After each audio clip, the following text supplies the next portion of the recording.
Cemetery is about an acre big. It's about 150 gravestones in here today that are readable.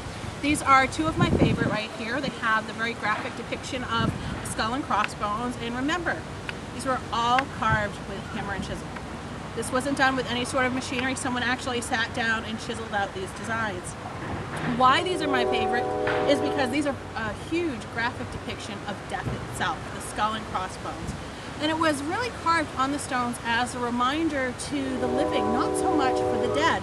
At a time when there was no modern medicine, there were no vaccinations, ships carried all sorts of disease, let alone the very strong religious beliefs of the time that death was a physical entity, one that would come for you when your time was due.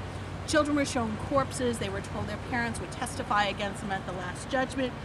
You were to ponder your own mortality, your own time on earth as you looked at these very graphic depictions of death.